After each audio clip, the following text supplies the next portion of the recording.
Archetypes is a big, massive, old flop. Hello everyone, welcome to Royal News Network. My name is Brittany, and today I'm going to be talking about 5 reasons why I think Archetypes, so Meghan's podcast on Spotify, is kind of a dumpster fire and a gigantic flop. I have listened to the vast majority of all 4 episodes, and I have just been severely unimpressed. And the more I listen, the less and less impressed I am. Not only with Meghan, but the direction of the podcast, what they're talking about, some of the misinformation Meghan puts in her own podcast, which is maybe why she had to hire a fact checker, because wouldn't you know it, she can't even get her facts straight on a very simple story. That's actually a very profound story she could be telling about women that she ignored because she wanted to talk about race instead. Now, while that was perhaps a little bit of an aspect of the story, it wasn't the true aspect. And I feel like she does her audience a huge disservice by eliminating things that don't go with her narrative. But of course, that is what Meghan is after. Like so many other Hollywood people, she's only interested in what confirms her bias, and yet calls out other people she thinks are ignoring their biases towards her. And it's just clear that this entire project is one giant vain attempt to try to tell the world that no, what the media is telling you about me in Great Britain, I'm not a bully, I'm not a diva, I'm not any of these things. Honestly, I'm not. But if you listen to her podcast, what does she talk about? What is this all about, really? Meghan. I think she could care less about what any other woman is going through except for herself. And there's one little clip that I think makes that very clear. But if you guys haven't been here to Royal News Network before, my name is Brittany, and on this channel I like to provide compelling royal commentary about the news of the day. So if you guys want to subscribe, that would be great. And I also cover history, and I will be reviewing television shows and movies as well, which I'm super excited about. And I'm also about to launch my fashion channel. So yes, I have a video done, I have another filmed, and I have just to get these tweaks together because I actually want to give you kind of a dump of several videos at one time. So I'm working on getting all that together, and I'm super excited about it because the dress I ordered came in and I love it. And it was it was actually a Karen Millen dress I ordered before Catherine wore it.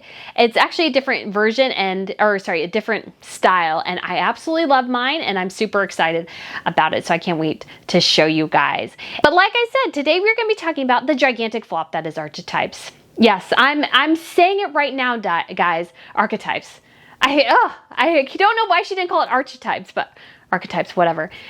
It's a gigantic failure in my opinion. And Spotify is trying to bump it up, trying to make it seem like it's more popular than it actually is. But it's not. It's really not. And I think every week from what I've seen, her episodes are lower on, she didn't even break the top 20 for her last episode. That's pretty pathetic. For a woman who has as much of a footprint as Meghan does, her podcast should be doing exceptionally well. Exceptionally well. I don't know if it's Joe Rogan level, but it should be doing much better than it actually is. But like everything, Meghan is her own worst enemy. And I feel like Meghan is the key reason why this thing has tanked hard, really hard. And even her producer, I feel like kind of threw her under the bus unintentionally. So go ahead and take a listen to this video here, because before we start off with, I just love that her producer basically said that she does all the work for all the people she produces podcasts for, and that they should get all the credit for what goes on behind the scenes. So go ahead and take a listen to this clip here real quick. Talk about this Hollywood Reporter article really quick because it made me big mad. I'm a podcast producer. If you don't know me, my name is Rebecca Sananes. I am the executive producer and creator of Archetypes, hosted by Meghan, the Duchess of Sussex. I produced Pivot with Kara Swisher and Scott Galloway. Kara Swisher is one of the people on this list. I want to talk about this list because the 40 most powerful people in podcasting are not executives, they're not celebrity hosts, and they're not talent agents. They are the producers. Producers edit, research, write, make scripts, make the sound good, score. Everything you love about your favorite podcast is because a producer made it. And producers are being undervalued, undercredited, and underpaid. And it's making the industry boring and slow. Let's do better. So given that video, you gotta wonder how long she'll be in Meghan's employ, because she sounds rather irritated with her spot and her place in life. But it's like, well, if you're a producer, That's what you're paid to do. So I just thought that was really funny that basically she's throwing Meghan under the bus. But yet she still calls her Meghan the Duchess of Sussex. Even though Meghan introduces herself on her podcast as Meghan, she has to call her Meghan the Duchess of Sussex, because really only the people in Harry and Meghan's employ really do have to go full force on that title for them. But back to kind of my 5 reasons why I think Meghan's podcast has been a severe flop. And again, these are just my opinions. You are welcome to form your own. You're welcome to think that, hey, this is the greatest thing since sliced bread. Hey, I can't tell you otherwise. But for me, because of who Meghan is, and because basically everything she does generate publicity and does create a lot of media, why is it not doing as well as it should? Why are people tuning out week after week after week? And I think it's pretty clear. So number 1 is Meghan's cheesy, over-the-top dialogue. And honestly, in her first episode, it didn't bother me that much. I was kind of okay with it, but the more I hear it, I actually listened to 2 episodes today to kind of get caught up, because I was like, oh, I actually want to listen to other things I want to listen to. I don't really want to listen to Meghan. It's too much. It's so schmoozy. It's so, you like can feel the fakeness in the laughter. And the other one recently that she did was Lisa Ling was on, and she's like, I love her. So go ahead and take a listen to this here. Up next, we'll hear from broadcast journalist Lisa Ling, whom I love. All right, guys, and I'll put a compilation of a couple of different clips for you guys. So as well, go ahead and take a listen to these here. And this is Muttley, inspired by Mutts. Throws flowers. Oh, I mean, my classmates and I were so into this version of diva-dom at the time. We even named our next high school dance. Oh gosh, it's embarrassing to say it. Yeah, we called it Planet Diva. All I wanted was a bathing suit, which you're not allowed, by the way. And once I was over that, now obviously I had a real fixation with food. Not much has changed there. Only women. Women are the only ones who wash dishes. And then I heard them. These 2 boys in my class breathing life into my biggest fear. Oh man, this did not sit well with 11-year-old me. Yeah, in case you couldn't tell, that's me from 1993 on Nick News. All right. I mean, you guys are welcome to draw your own conclusions. I just think it's so overproduced. And her chintzy, cheesy dialogue is just obnoxious, and it just kind of grates you the wrong way after a while, because yes, obviously you kind of want a conversation. Yes, to a certain extent, if you're on something, you're performing. I guess, I'm trying to decide if I really do or not. I'm not sure. Honestly, you can ask anybody. I'm like I don't do fake well. I always get in trouble, like, from my mom, because I say the thing that comes to my mind, and my mom's like, no, you can't say that. Why did you say that? You shouldn't have said that. My mom always tells me that. So I'm kind of almost honest to a fault, and so I just don't kind of get it. But you can just tell this is part of a broader performance, and Meghan is a really crappy actress. She really is. Somebody's been showing clips on Twitter of her in one of her shows or one of her movies that she did, and golly, I've seen clips of that too. Her acting is horrendous in it, and just even the clips, she's so over the top that it's just so fake looking. It's just so bad. It's like, no wonder you didn't get any decent roles. You really do stink at this. So it's not a surprise that she's gone back to that, because that is what she knows, and she's never been a competent actress. So it's just like, it just kind of continues. And honestly, again, I feel like maybe they were able to tone it down a bit in the beginning, but as it's gone on, I feel like it's kind of getting higher pitched and kind of, I know some people call me shrill. I think she's kind of shrill in hers a bit. And it's just, well, maybe not shrill. It's just kind of cheesy, and it's just tinny. I don't know. It's hard to say. People have said I'm shrill, And I kind of get that, but at the same time, I feel like if I start really trying to massage my voice, maybe that's good. But honestly, I want this to be more of a conversation. So I'm not trying to, if I was reporting, like actual reporting, I probably would change up my voice a bit. Or if I'm doing a podcast, because that is very voice driven, I would probably make more effort to kind of tone myself down, go a bit slower. But because this is video in a different medium, I don't feel like that's really the same thing. But Meghan is just grates me so much. The second thing is self-obsession. So Meghan is obsessed with herself. This permeates through every single episode, is this unbelievable focus on herself. And how does this present? Well, first episode, she always has to give us a story about her childhood. She has to redo the soap story in her first episode. Again, the story that makes no sense, that is clearly a fabrication that her dad did to make her feel better as a child, which is bravo to dad for doing that. But honey, you're one single letter as a no-name child, which I was too. I was totally a no-name child. Nobody cared who I was, except for my parents and my friends. I mean, and family, that's life. Your one single letter as a child with no name, no footprint, no recognition at all did not change a multimedia marketing campaign. That's just not how the real world works. It's not. Even if you felt bad about it, even if it was a story on Nick at Night, does not mean it changed diddly squat. What happened was, I'm sure probably hundreds, thousands, if not tens and hundreds of thousands of people reached out about this ad. That's how the real world works. That Meghan is obsessed with trying to tell us this again shows you where her level is at.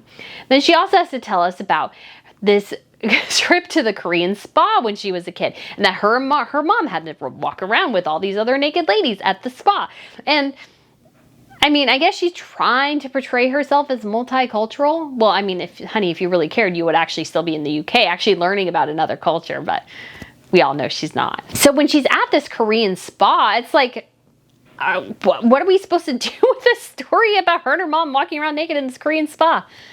Like, why? I don't get it. I really don't get it. And it's just one of those things where it just comes back to herself constantly. And we also see this in how she over narrates everything.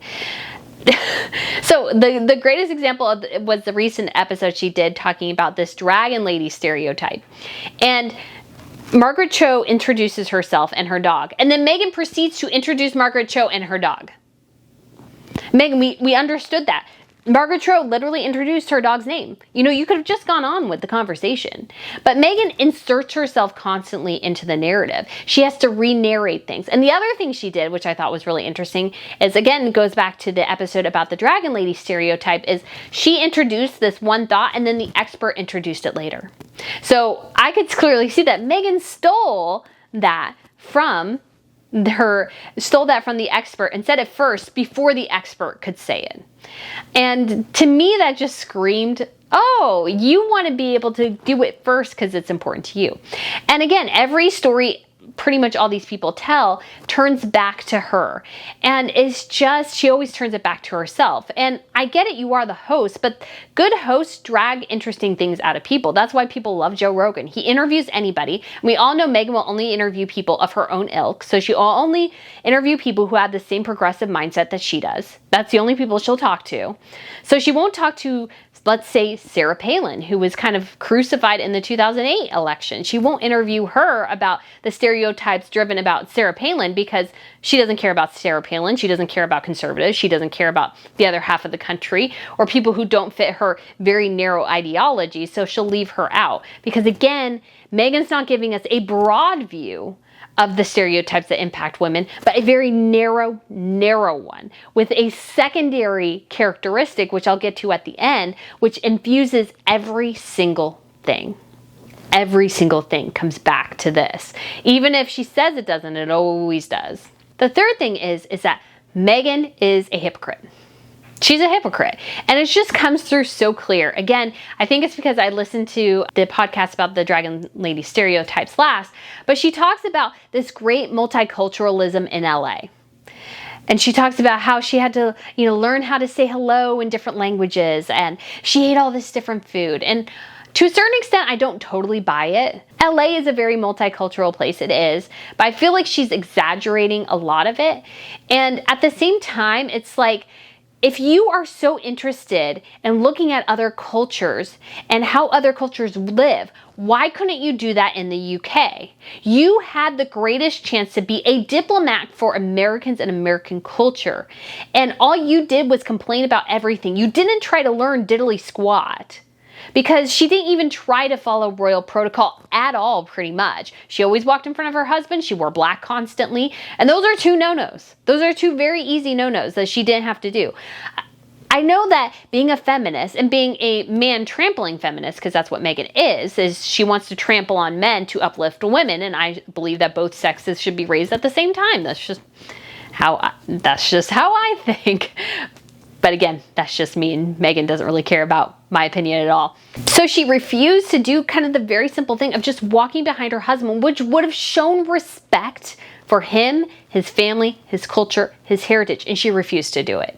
And then she wore black all the time. Black for royals was reserved for mourning periods. That's the only time they wear black. They let her do it, and yet all she does is complain about them, that they didn't let her do what she wanted, yet she disobeyed the rules constantly.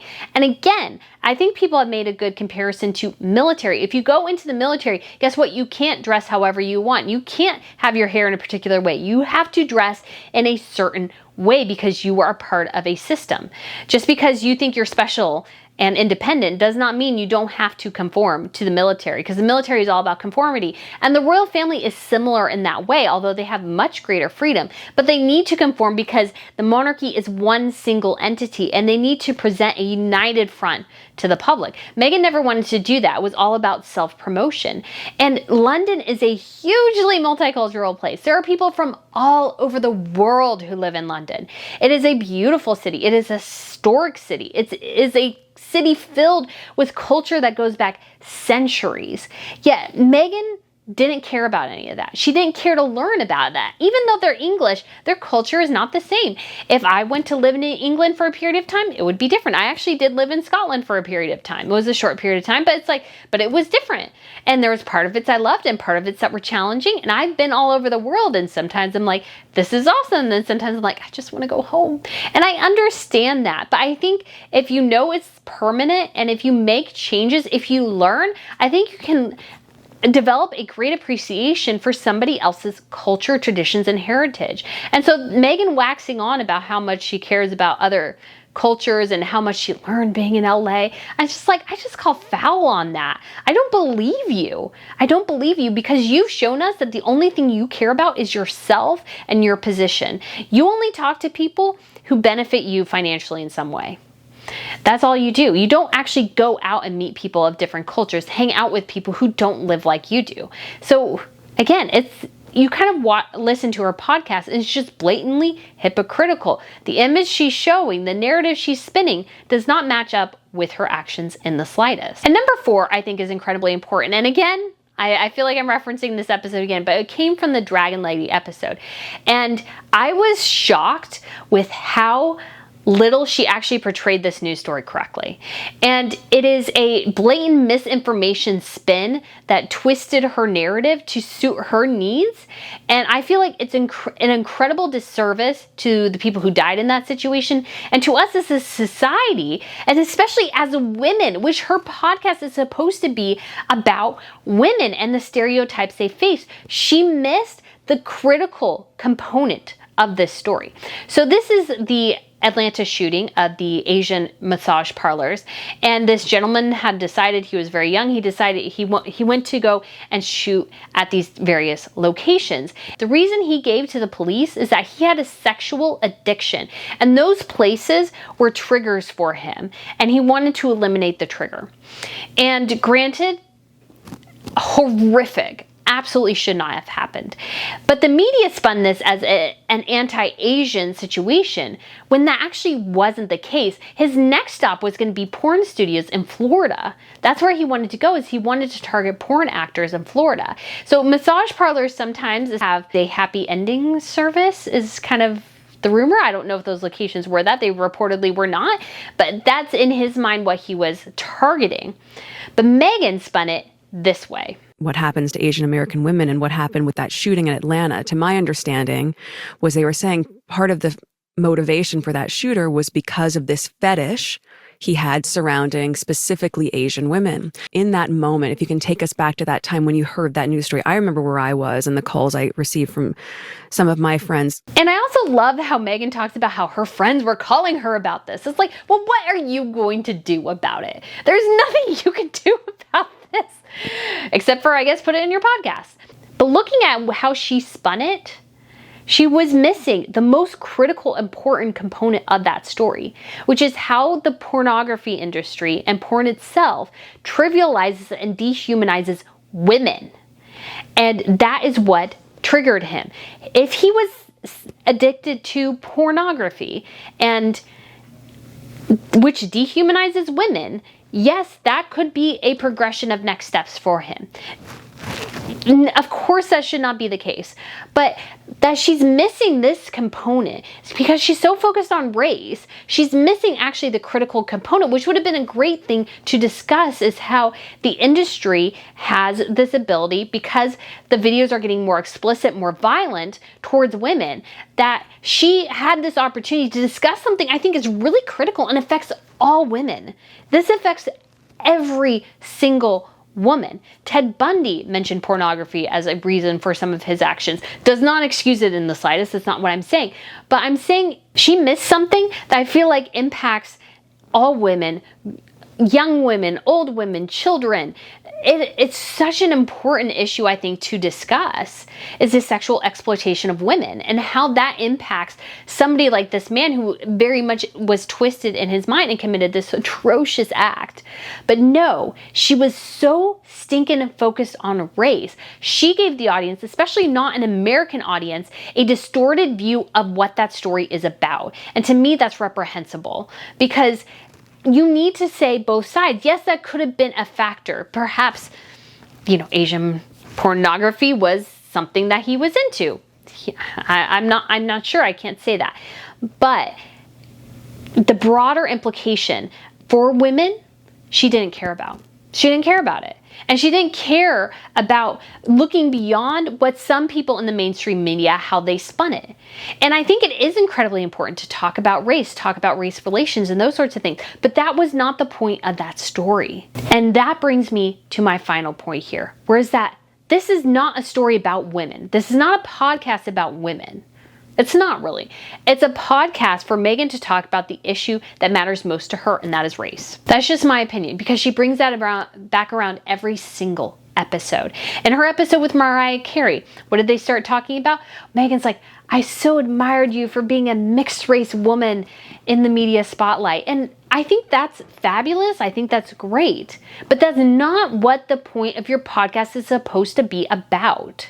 It's supposed to be about the archetypes, the stereotypes that women face. But she glosses over things because she more wants to talk about the racial issues. That is her laser focus in basically every single episode. She always brings it back to that in one way or another. And I think that turns people off, because when you're promoting something, you want to be authentic. And granted, you could criticize my channel for, it's called Royal News Network, but I talk a lot about Harry and Meghan. I kind of do more analysis than I do news, but the purpose of the channel is at some point, as it grows and grows, it can be a news channel with news programs, commentary programs, reviewing various movies and TV shows, a bit about history. It can broaden because I have kind of a bigger vision than just doing kind of these commentary episodes, even though I love them. I really, really do love them, because I do think they're important to talk about the bigger things going on in the royal scene. Harry and Meghan, I think, epitomize the pitfalls that all the monarchies are going to go through as they're trying to deal with these members who are lesser, and yet trying to find a role for them, trying to get them to integrate into kind of normal society after living in palaces. How do you get them normal jobs? How do you give them a normal life? Those things that all the monarchies have to deal with. And Harry and Meghan are a kind of a great example of the ultimate pitfalls that can prevent a monarchy from, I think, actually succeeding, because I want to see all monarchies succeed in this modern era because I love history and I love what they represent to the world, which is this line between history and the present, which I think is kind of a great thing. So granted, yes, Royal News Network perhaps doesn't totally live up to its name at this point, but it's also just me doing all this. It's a lot of work, not gonna lie. I do enjoy it, but it's hard. There's some days where it is hard. But Meghan has this unbelievable advantage of having a huge team working for her. She has all this money that she can utilize. So there's no reason why at this point, because like if I had all the money in the world, I would just start it and do exactly what I wanted to do when I conceptualized the channel. I would be doing it all right now rather than kind of building up to it because I have to have a building process. Meghan doesn't need that. She is Archetypes. She has a whole team, a whole system around her, lots of money to do exactly what her show claims that it's going to do. And she's not doing it. And she's going on these segues, which I don't feel like actually connect the audience to her and connect and have a broader conversation. Because if you have such a narrow niche, which I feel like Meghan is heading towards, then you only get particular people listening. You only get particular people coming back. The only reason I listened to it again is because I felt like I needed to do this episode. Other than that, I wouldn't have listened to it. Because again, the chintzy dialogue, the over-the-top stuff gets annoying. And most of the rest, her over-narration is like, come on, Meghan, let these people speak. Let them give us their credentials rather than you introducing them briefly, then talking for another 2 or 3 minutes, and then giving them 30 seconds to say something again. That's what I feel like Meghan is doing throughout these episodes. And again, when it comes to this issue of race, I think it's important. But if that's what Meghan really wanted to talk about, that's what she needed to advertise the show about. But that's not what she did. She advertised it as, we're going to talk about the stereotypes impacting women. Well, Meghan, some of those stereotypes you're talking about are very narrow. Because at the end of the day, these episodes are really created to serve her and her purpose. Because this is her method of trying to push against what happened in the British media and trying to reframe her narrative. So take a listen to this clip. When you have to take it back to the beginning because people don't realize how that seeped into us. It's even when, it's a different version of saying like, oh, I don't read the stories. I don't read tabloids, but you see the headline. So it makes an imprint. Mm-hmm. Unconscious bias or this stereotype that you have in your head about someone comes from. Right. But when you start to peel back the layers and you understand where it got planted, then you can understand how we get to that point, which can be incredibly dangerous, as we saw. As you listen to it, I mean, it's just so clear. She gets more worked up, I would say, about this than anything else in the entire episode. And that's because she is still consumed by what happened when she was in the UK. She can't let it go and she can't understand why she failed there. And so she constantly has to push, well, it was the media, it was these headlines, these terrible headlines about me. It's like, but some of them were true. Some of them turned out to be true. So this issue that you're having here, this whole podcast is not really to uplift women and to change perspectives on women. It's for you to try to pull one over on the public, basically. You want to destroy and dismiss the criticism that you received. And the way you're doing that is by trying to say, well, it's just about these stereotypes. It's just about these archetypes. It's not anything to do with me and my behavior. It's all this external force, and it just falls flat. And I think it's actually fine to do something kind of broad and then narrow, but I think she needs to start off with the very broad names that most women face at one time or another, rather than narrowing it to these very specific terms. Because I think even her use of diva, she did a whole episode on that. And I thought, I don't hear that word too much, and I don't think it's bad. And neither did Mariah Carey. Mariah Carey totally owned Meghan in that interview because Meghan had a complete and total meltdown when Mariah called her a diva. Complete and total meltdown. I actually had a review episode about that. Then the Queen died and my schedule got all mixed up. So if you guys ever do want to see that, let me know, because I actually did a whole review on the second episode, and I wouldn't mind actually doing a review on all the episodes, because I was listening to the Mindy Kaling one and Meghan compared herself to Betty from the Archie comics. And I'm like, honey, you're not Betty, you're Veronica. You are Veronica. You wanted rich things, and that's fine. You just need to own that you were Veronica, not Betty. Betty's known for being a bit nicer and sweeter, whereas Veronica, she can also be those things, but has a little bit more edge to her. She's very wealthy. So the Archie comics are kind of, obviously they've had Riverdale, which is not Archie comics. I like the traditional. I've read Archie comics too. Actually, when Mindy Kaling asked Meghan Markle what she read, she went Archie comics. That was her response to what did you read as a kid? Archie comics. Like, okay. And that's not the reason why I made my son Archie. And I'm like, sure, Meghan, sure. But Archie comics is like, they're comic books. Now that you can't read and learn something, but they're also comic books. You know, did you not read Nancy Drew? You know, there's a lot of other, like Boxcar Kids. That's what I used to read. I used to be kind of, I don't actually read as much as I can anymore. I have a ton of books, which I all want to read because I do love reading. And actually most of the time anymore, I don't read fiction a lot anymore. I just read history because fiction books can make me mad if they don't go my way. I read Gone Girl and I was like incensed after that book was done. And I was like, never again will I. If I want to read stories with bad endings, I can read history because those actually happen and I can learn something. That's a tangent for another day. But these episodes, I think Meghan could have had a great platform. She could have talked about some great things, but her self-obsession, her obsession with race, and all of these things kind of combine into a podcast that's flopping, and it's flopping hard.